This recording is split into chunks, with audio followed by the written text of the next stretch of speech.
we're going to be looking at two things. First, just the idea of the derivative of an inverse function in general, and then specifically the derivatives of inverse trig functions.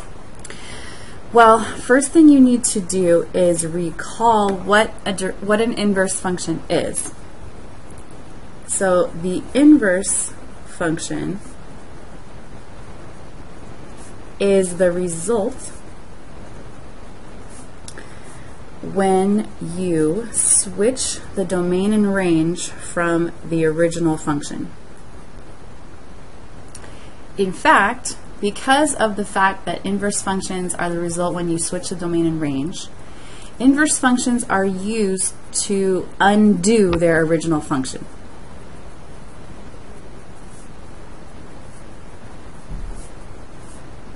And I put the word undo in quotes because it's sort of a loosely used word, but it basically is what's happening. The inverse functions are undoing their original function.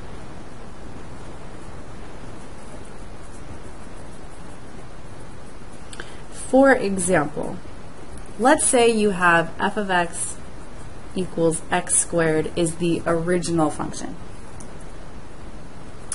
Well, part of the inverse of that function, part of it is when you take the square root of x. The reason I say part of it is because technically the inverse function of x squared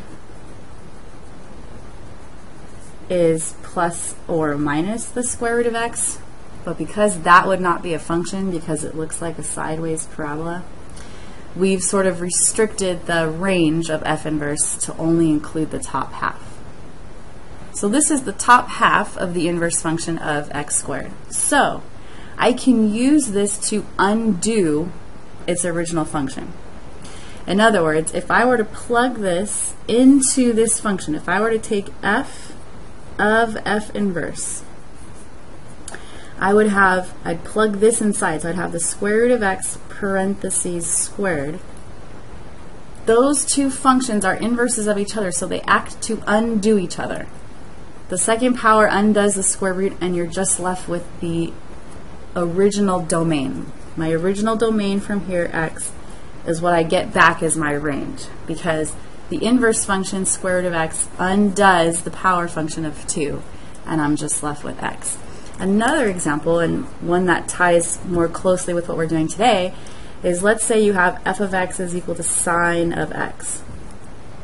Well, the inverse function of that is simply sine inverse of x, or arc sine of x if you recall from before. So when I go to plug that inverse function into the original function, and I take sine of sine inverse, they cancel each other out, or they undo each other, and I'm just left with that original x that was plugged in the beginning. So that's the feature of inverse functions. They are used to undo their original function. So let's take that idea and let's find a formula for the derivative of inverse functions in general. So I'm going to do that right over here. This process, by the way, is extremely important, so pay very close attention to it. So we know that when you plug an inverse function into its original function, you end up with x, because they cancel each other out, and whatever you plugged in the beginning is what you get left, is what you get in the end as your answer. So f of f inverse of x is simply equal to that very same x. So we start with that. Now notice what I have here is a chain rule, because I have one function plugged into another function. It's a composition of functions. And I want to take the derivative of this. So in order to do that, I'm going to need the chain rule. So I take the derivative of f with respect to the block times the derivative of the block. So that'd be f inverse of x prime. And then on this side, I'm just taking the derivative of x, which is 1. Now again, what I'm trying to do here is I'm trying to find a formula for the derivative of an inverse function. So here I have come up with the expression of the derivative of an inverse function, and now I just want to get that alone. I want to isolate that so I can see what it equals. And so if I divide both sides by f prime of f inverse x, I will accomplish that goal.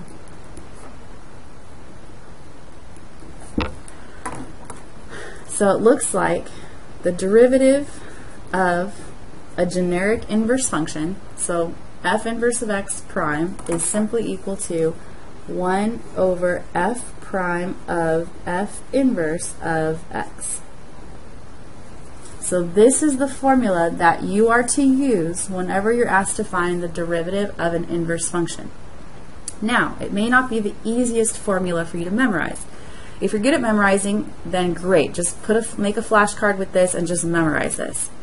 If you're not good at memorizing, study the process used to find this formula.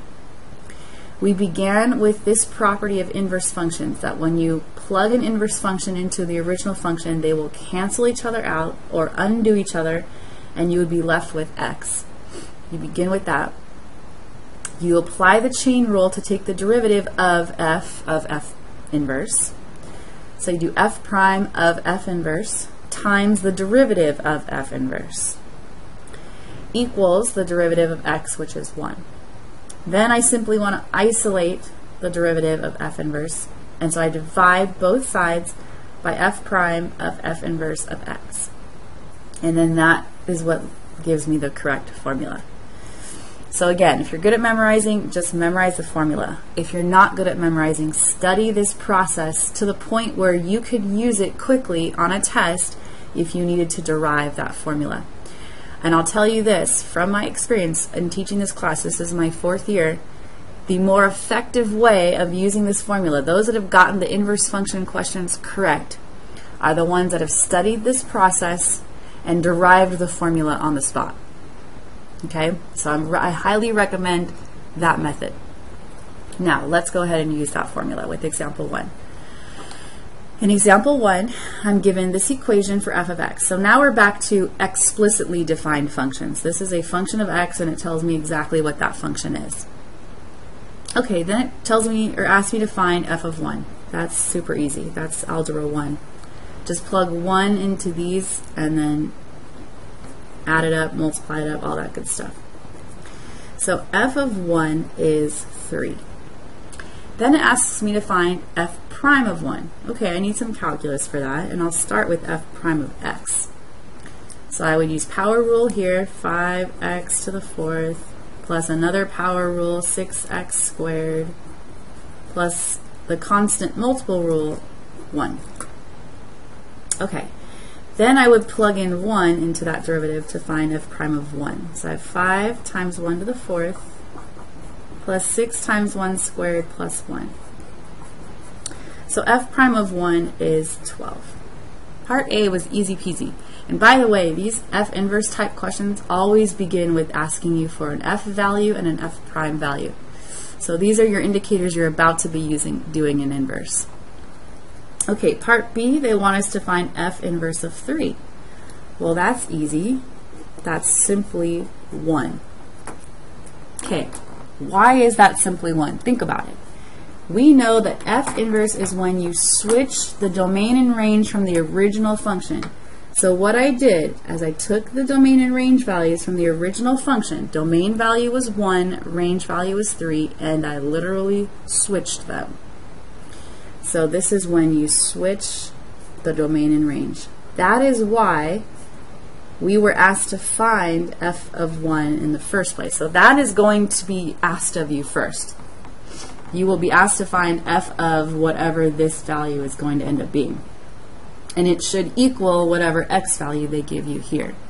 So for example, they asked us to find f of 1. We found it was equal to 3, which makes it really easy to find f inverse of 3. That would simply be 1, because it's just the switched domain and range from the original. Okay, then to find the derivative of f inverse at 3, I use this formula that we just derived, which is 1 over f prime of f inverse of that very same 3. Well, we just found that f inverse of 3 is 1, so this part is 1. So I have 1 over f prime of 1, and earlier we were asked to find f prime of 1, which was 12. So the final answer is just 1 over 12. So it's really easy. These questions are really easy if you either memorized this formula or you studied the process on how to derive the formula and were able to get the formula. Okay, so that leads us into the trig inverse functions. We'll start with the derivative of arc sine. And by the way, those of you that forgot, arc sine is just another way of saying sine inverse of x. It's the inverse function of sine of x. And we're going to derive the formula for its derivative right now. Okay, well, we need to do some scratch work, so I'll kind of go over here to the side. If y is equal to sine inverse of x, that implies, I'm going to switch the domain and range here, that implies that sine of y is equal to x. So again, all I did was switch the domain and range. Where x is now a y, where y is now an x, and I'm using its original function. This is the inverse, this is the original. And the only difference between them is the domain and range have switched. Okay, now I'm going to take the derivative of both sides. Here I will need to do implicit differentiation because it's sine of y, which is a function of x. So first I'll take the derivative of sine, which is cosine, of y, which is our blob, and then multiply by the derivative of the blob, which is simply dy dx. And then take the derivative of the other side, and derivative of x is simply 1. So then I want to solve for dy dx, so I just divide both sides by cosine of y. Now here's where you have to think back to your trig identities. If you recall, cosine squared y is equal to 1 minus sine squared y. You're probably wondering, why is that even important? And the reason is because I'm trying to get this in terms of sine of y, because that is what x is equal to. And I want this answer to be in terms of x. So if cosine squared y is equal to 1 minus sine squared y, then cosine of y would simply be the square root of that. Square root of 1 minus sine squared y. So that is what I will use here. So dy dx is equal to 1 divided by the square root of 1 minus sine squared y. Well, as I mentioned earlier, we're trying to get our answer in terms of x. And so we're well on our way because sine of y equals x. So this is simply equal to 1 over the square root of 1 minus x squared. And that is our formula for the derivative of sine inverse of x. So you want to start making yourself some flashcards that you can start studying, and this should be one of them. You're going to want to memorize that formula. So you can see with calculus there's a lot of memorization of these derivative formulas. Okay, let's go ahead and use it in an example. Okay, in example 2 we're being asked to find the derivative of y equals sine inverse of 1 minus t with respect to t. So t is like our x. Okay, so first thing we need to recognize is this is a chain rule situation. My outside layer is the sine inverse of blop. Obvious sine inverse of blop. And then my blop is the 1 minus t. Okay, so I'll do the derivative of the outside first. So dy dx is equal to 1 over the square root of 1 minus blop squared. And in this case, the blop is 1 minus t. Because if you recall, the derivative for sine inverse of x is 1 over the square root of 1 minus x, whatever that is, squared. Well, in this case, the x, or the argument, is 1 minus t. So it's 1 over the square root of 1 minus the argument squared, which in this case is 1 minus t, times the derivative of the block. Derivative of 1 is 0. Derivative of negative t would be negative 1. So to do some simplifying, I have negative 1 over the square root of 1 minus, and if I FOILed that whole thing out, it would be 1 minus 2t plus t squared. So I need to distribute that negative to everything, and then I would end up eventually with negative 1 over 1 minus, over the square root of 1 minus 1 plus 2t minus t squared. The 1's cancel out, and my final answer is, oh, sorry, this should have been dy dt, because it's derivative of y with respect to t. Sorry, there's no x in there. So my final derivative, dy dt, is equal to negative 1 over the square root of 2t minus t squared.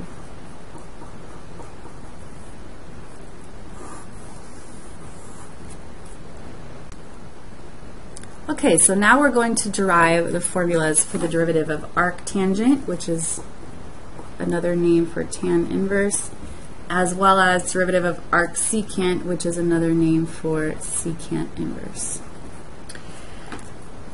So the derivative for tan inverse x, we're going to go ahead and evaluate or derive it right now. Well, if y is equal to tan inverse x, which is what it is in this case, oh sorry, there should not be an equal sign here.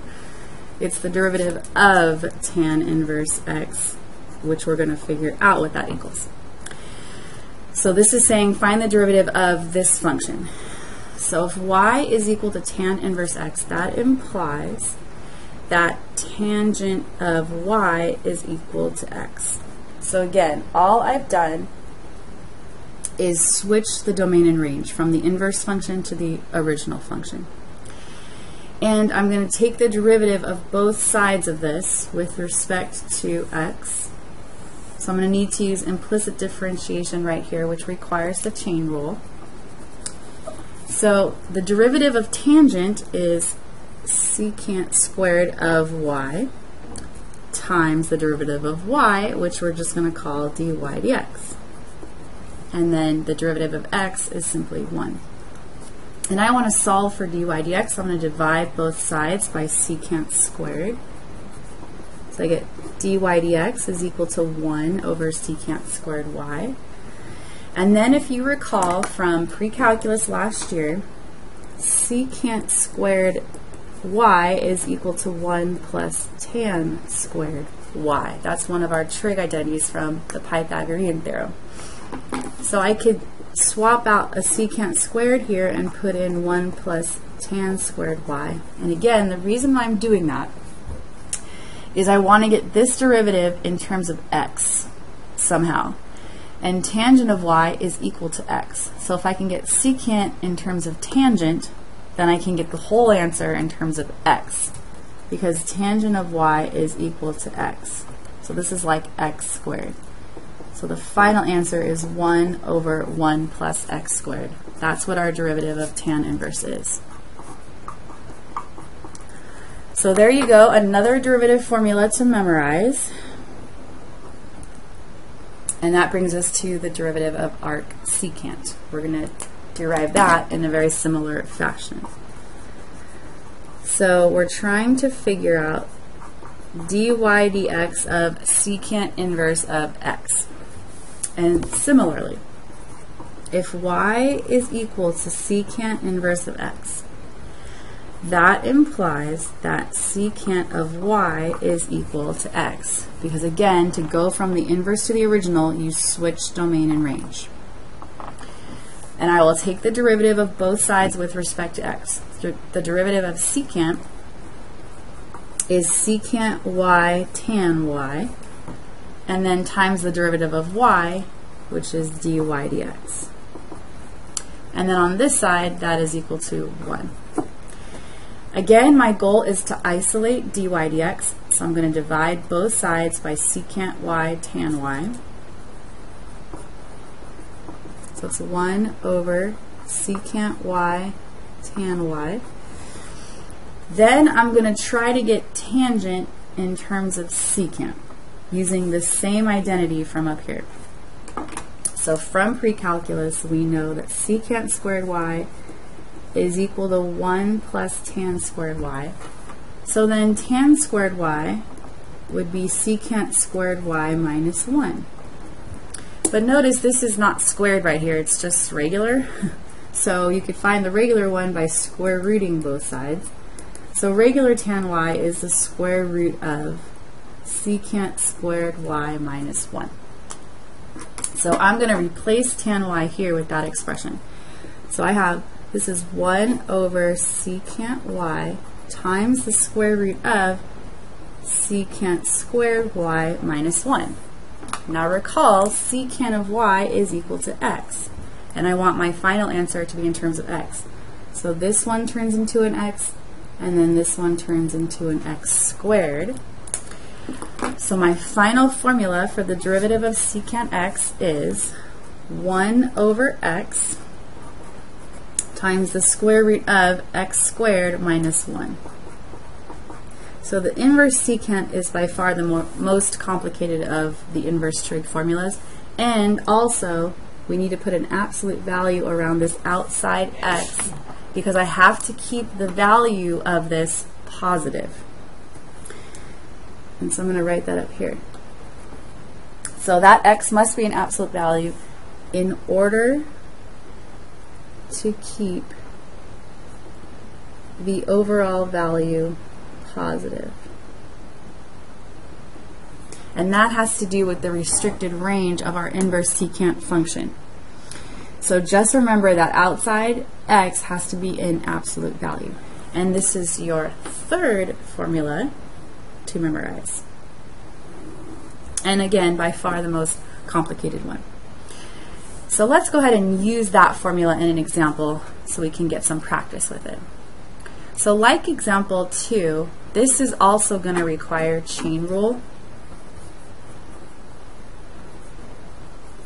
because it's secant inverse of some function of s. So it's secant inverse of 5s. So the outside layer is the inverse secant of blop, and the blop is 5s because it's not just s by itself, it's 5s. And we're trying to find the derivative of y with respect to s. So we're going to do dy ds is equal to the derivative of secant inverse, which we just found to be this formula here. Wherever there's an x in this formula, we're going to swap that out with a 5s. So it'll be 1 over the absolute value of 5s times the square root of 5s quantity squared minus 1. Oh, and I have to multiply by the derivative of the block because it's chain rule. So the derivative of 5s with respect to s would simply be 5, just the constant in front. So I'm going to simplify that a little bit. I have 5 in the numerator over the absolute value of 5s in the denominator times the square root of 5s parentheses squared minus 1. Well, because this absolute value of 5 is just equal to 5, I can cancel out the 5. And I can square this 5s right here and make that 25s squared. So my final answer would be equal to 1 over the absolute value of s, because the 5's canceled, times the square root of 25s squared minus 1. That's our final answer for dy ds. Lastly, I need to give you the derivatives for the other 3 inverse functions. So you need the formulas for the derivative of inverse cosine, the formula for the derivative of inverse cotan, and the formula for the derivative of inverse cosecant. And what you're about to see is that these 3 derivatives are very closely related to the derivative for inverse sine, inverse tangent, and inverse secant. So we're going to take a look at what makes those derivatives similar, and then we'll see what the formulas are. Okay, so what we're going to observe here is how the graph of inverse cosine is related to the graph of inverse sine. Let's just start by looking at the graph of inverse cosine. So here we have our graph of inverse cosine, which basically takes the domain and range from the original cosine and switches them. And just as a review, the range of inverse cosine goes from 0 to pi, because if we let it go any further, it would no longer be a function. So here's my graph of inverse cosine. Now let's take a look at the graph of inverse sine. So right now, you can see some similarities already. They both span a distance of pi for their range, and they both have these similar arches. It just looks as though the arches of sine are curving in an opposite direction from the arches of cosine. Well, we could change that by reflecting the graph of inverse sine over the x-axis by multiplying it by -1. So by doing that, so this here is the graph of negative inverse sine. You can see it basically has the same exact shape of inverse cosine. The only difference is it's shifted down a distance of pi over 2. So what I'm going to do is just basically pick it up. First, let's change the color so we can keep it straight. And I'm going to pick this function up, and I'm just going to slide it up a distance of pi over 2. And then you can see I can turn it into the graph of inverse cosine. So let's go over here and make that more accurate. Whoops. And then you can see it is one and the same as inverse cosine. So what you can say is that the y values of the negative inverse sine plus pi over 2 are the same as the y values of inverse cosine. So looking at our last demonstration, if I want to find the derivative of inverse cosine, that's the same thing as finding the derivative of negative inverse sine plus pi over 2, because these functions are one and the same.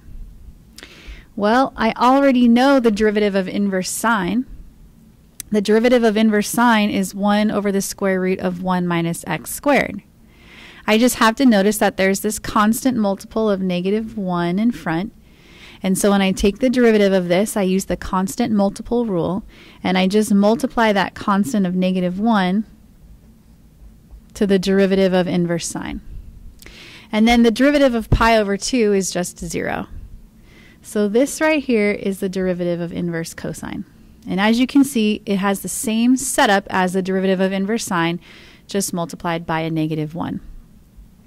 So what we're going to observe is that the same could be said about inverse cotan and inverse cosecant.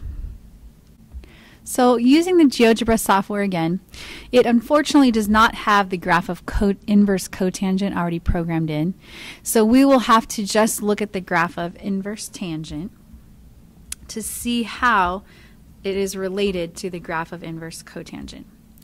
So if you recall, this is the graph of inverse tangent here. There's a horizontal asymptote at y equals pi over 2, and then another horizontal asymptote at y equals -pi over 2. And then right here, where x is 1, the y value is pi over 4, halfway between 0 and pi over 2. And then over here, where x is -1, the y value is -pi over 4. Again, halfway between 0 and -pi over 2. So that is your parent graph for the inverse tangent. And notice also that its range goes from -pi over 2 to +pi over 2. Well, similarly like we saw with sine, if I were to reflect this graph over the x-axis by multiplying it by -1, it now has the same curve as the graph of inverse cotangent. So I need you to picture the graph of inverse cotangent in your mind. It has the same curve as this. The only problem is the graph of inverse cotangent does not go between -pi over 2 and pi over 2. It goes between 0 and pi. So just like with sine inverse, I'm going to go ahead and shift this graph up a distance of pi over 2. And now we have here, if you can recall, this is the graph of inverse cotangent. Inverse cotangent goes between the y values of 0 and pi. It has a horizontal asymptote at y equals pi and another horizontal asymptote at y equals 0. When x is 1, the inverse cotan is pi over 4. And when x is negative 1, the inverse cotan is 3 pi over 4. And so this here is the graph of inverse cotan. So you can see that the y values from inverse cotan are the same as the y values from the negative inverse tan function plus pi over 2.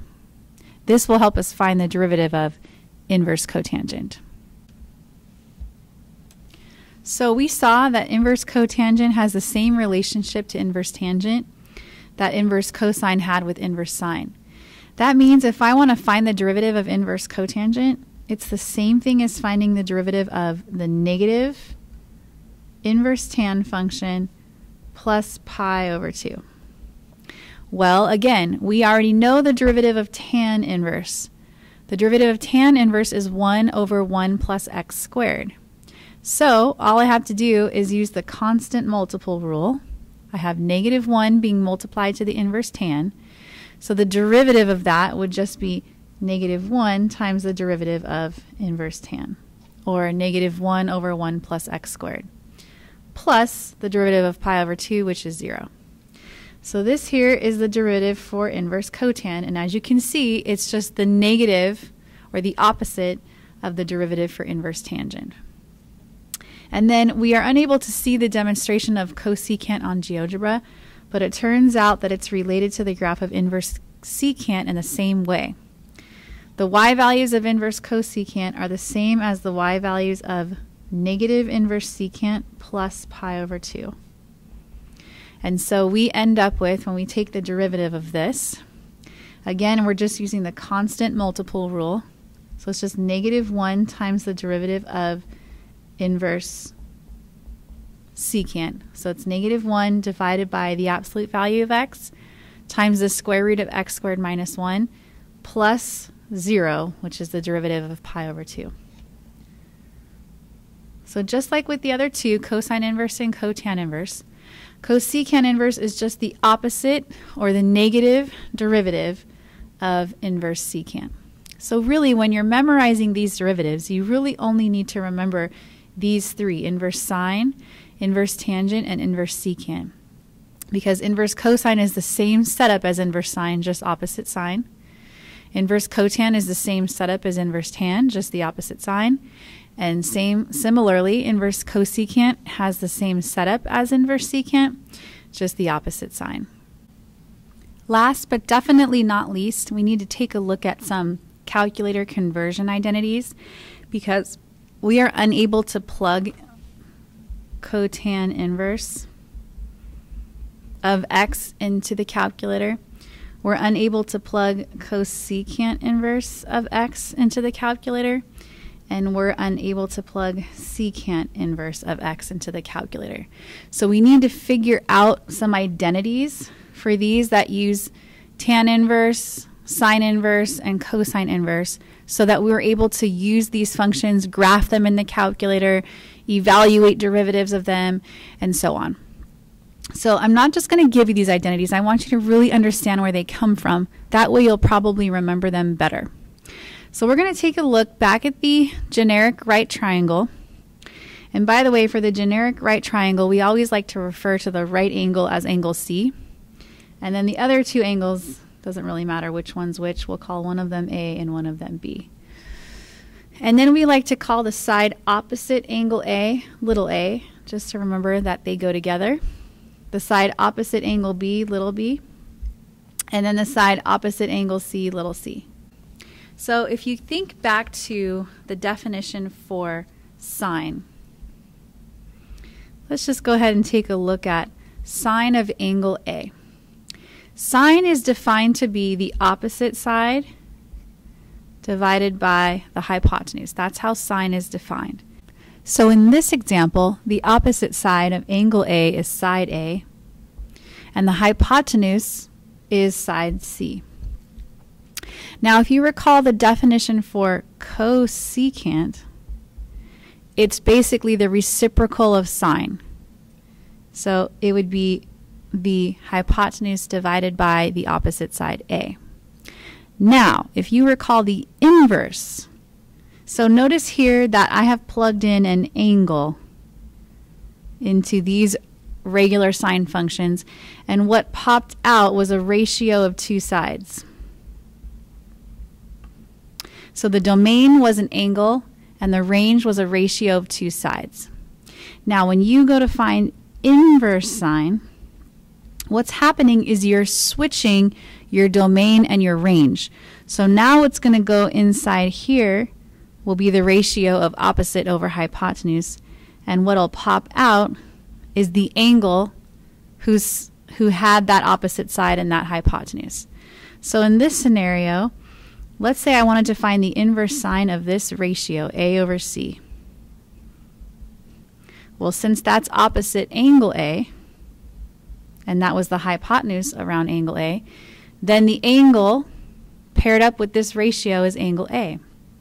So notice all I did was switch the domain and range.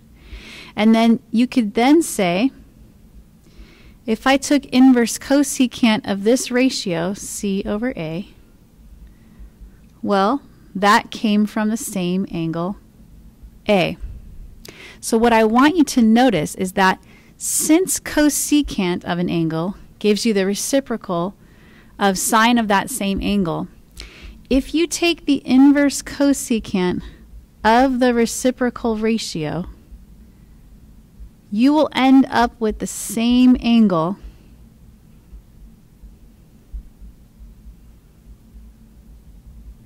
as when you took sine inverse of that reciprocal ratio.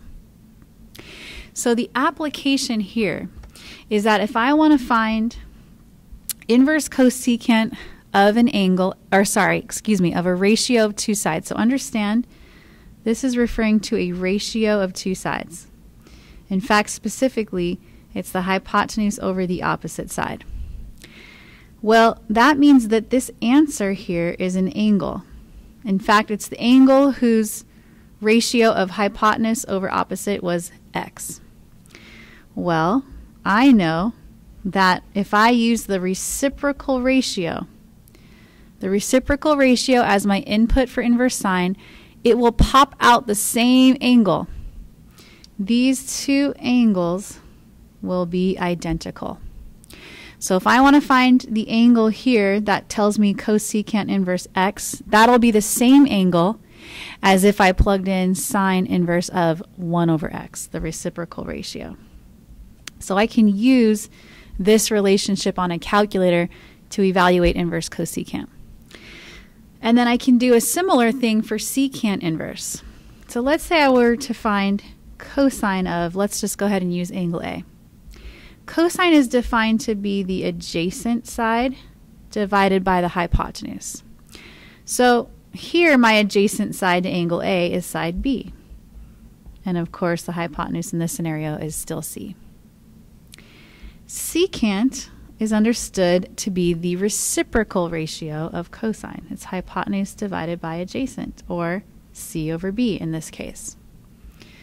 So when I go to find the inverse cosine, the thing that I plug inside is a ratio of two sides. So let's use this ratio, B over C. Well, since B is adjacent to angle A, the angle then that would result from finding inverse cosine of B over C is angle A.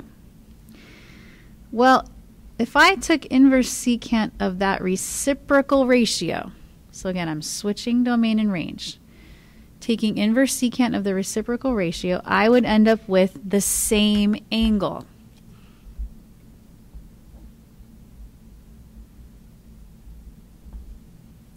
So it turns out that secant inverse of C over B is equal to the same angle as cosine inverse of the reciprocal ratio. The application of that is if I want to find secant inverse of x, and again recall, x is a ratio of, since it's secant, it would be hypotenuse over adjacent. And what's going to pop out here is an angle.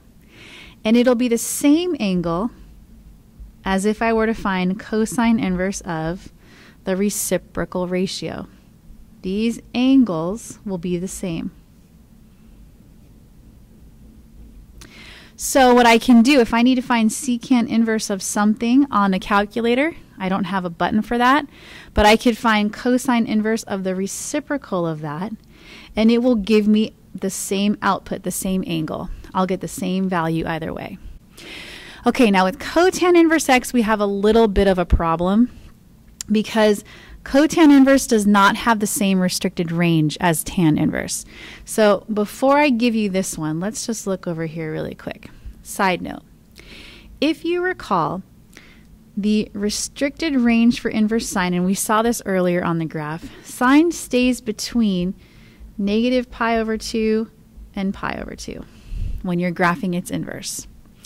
Well, it turns out that cosecant's restricted range is the same.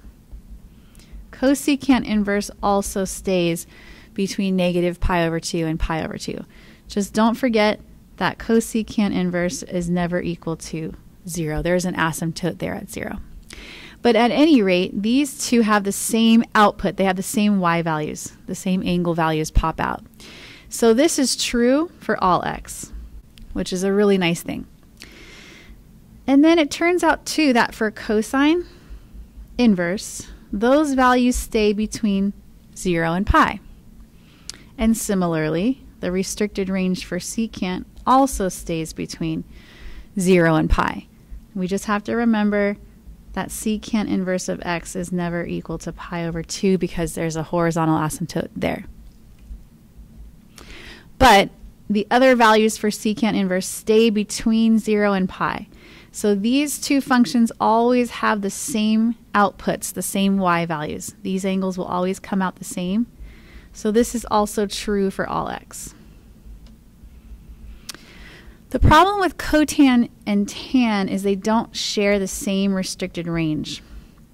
Tan inverse stays between pi over 2 and negative pi over 2, whereas cotan inverse stays between 0 and pi.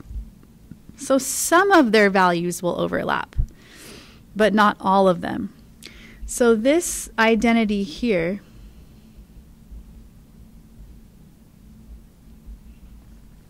where cotan inverse of a ratio is equal to the same output as tan inverse of the reciprocal ratio, this is sometimes true. It's true for some x, but not all.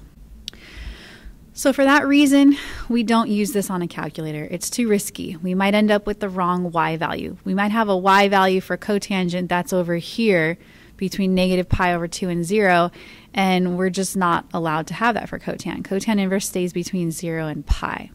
So instead, for the cotan inverse calculator identity, we'll just use the same identity that we noticed up here.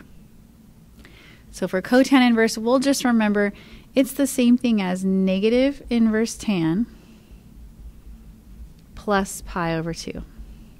And we will plug that in a calculator whenever we need to calculate a cotan inverse of x.